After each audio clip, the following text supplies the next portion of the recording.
JKR അക്കാഡമിയിലേക്ക് എല്ലാവർക്കും ഒരിക്കൽ കൂടി സ്വാഗതം.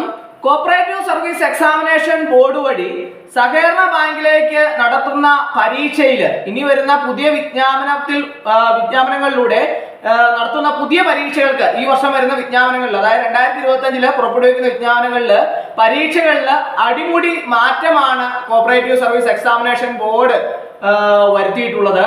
അപ്പോൾ ഇനി വരുന്ന പരീക്ഷകൾക്കെല്ലാം തന്നെ ഇത് ബാധകമായിരിക്കും. അപ്പോൾ ഉദ്യോഗാർത്ഥികളെല്ലാം തന്നെ വളരെ കൃത്യമായിട്ട് ഇതിനെക്കുറിച്ച് മനസ്സിലാക്കിയിരിക്കണം. കാരണം എന്താണെന്ന് ചോദിച്ചാൽ നേരത്തെ നിന്ന് ഒരു വളരെയധികം മാറ്റങ്ങളാണ് ഇതിനുണ്ടാവുന്നത്.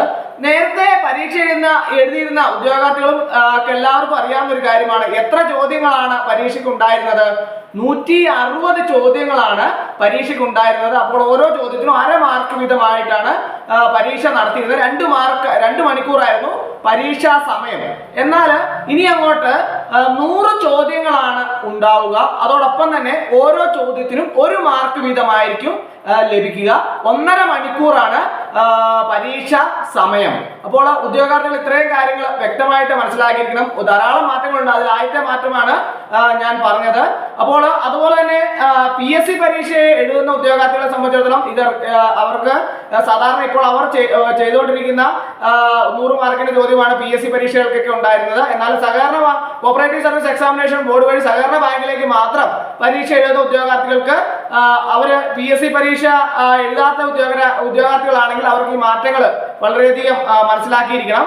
അപ്പോൾ ഇനി അങ്ങോട്ട് 100 ചോദ്യങ്ങളും ഓരോ ചോദ്യങ്ങൾക്ക് 1 മാർക്ക് വീതമായിരിക്കും ഉണ്ടാവുക. അതോടൊപ്പം തന്നെ 1.5 മണിക്കൂറായിരിക്കും പരീക്ഷ സമയം. അതുപോലെ തന്നെ സിലബസിൽ മാറ്റങ്ങൾ ഉണ്ടാവാൻ സാധ്യത കുറവാണ്. അതുപോലെ തന്നെ ഒബ്ജക്റ്റീവ് ടൈപ്പ് പരീക്ഷയ്ക്ക് നെഗറ്റീവ് മാർക്ക് ബാധകമാക്കില്ല.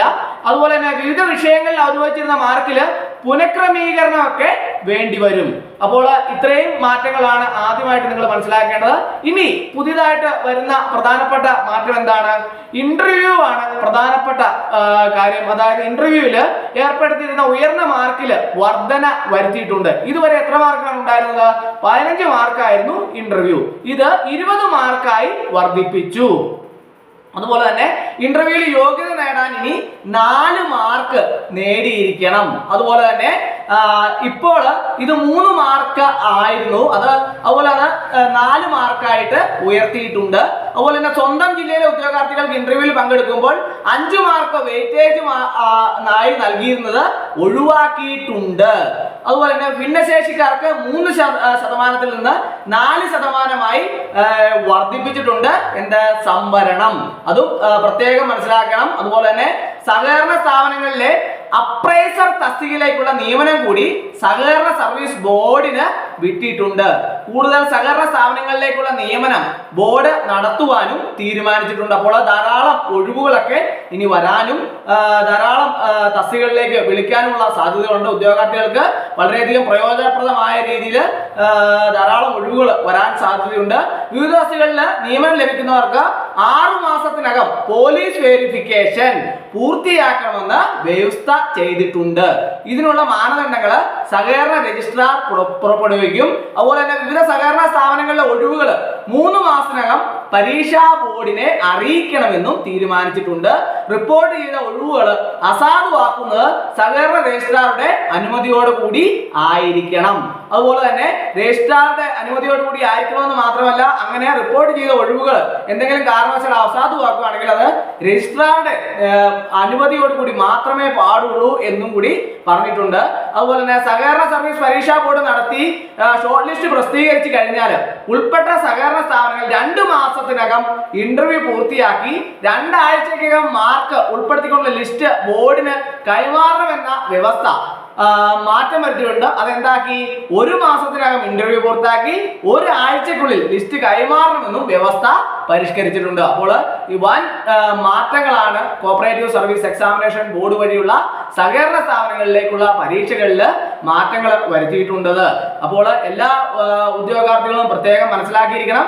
ഈ മാറ്റങ്ങൾ ഇനി വരുന്ന പുതിയ നോട്ടിഫിക്കേഷനിൽ വരുന്ന ഈ 2025 വരുന്ന നോട്ടിഫിക്കേഷനിലെല്ലാം തന്നെ അത് ബാധകമായിരിക്കും. അതനുസരിച്ചുള്ള പരീക്ഷകളായിരിക്കും ഇനി 2025 നടക്കാൻ പോകുന്നത്.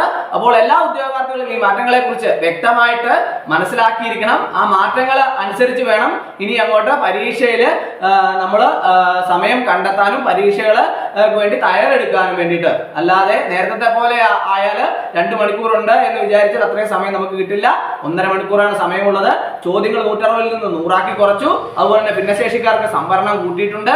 അതുപോലെ തന്നെ ലിസ്റ്റുകൾ പെട്ടെന്ന് തന്നെ ഷോർട്ട് ലിസ്റ്റുകൾ പ്രസിദ്ധീകരിക്കാനും ഇന്റർവ്യൂകളൊക്കെ പെട്ടെന്ന് തന്നെ നടത്തി പെട്ടെന്ന് തന്നെ മാർക്കുകളൊക്കെ ബോർഡിലേക്ക് എത്തിച്ചു കൊടുക്കാനൊക്കെ പരിഷ്കാരങ്ങൾ നടപ്പിലാക്കിയിട്ടുണ്ട്. അതുകൊണ്ട് തന്നെ വളരെ എളുപ്പത്തിൽ വളരെ പെട്ടെന്ന് തന്നെ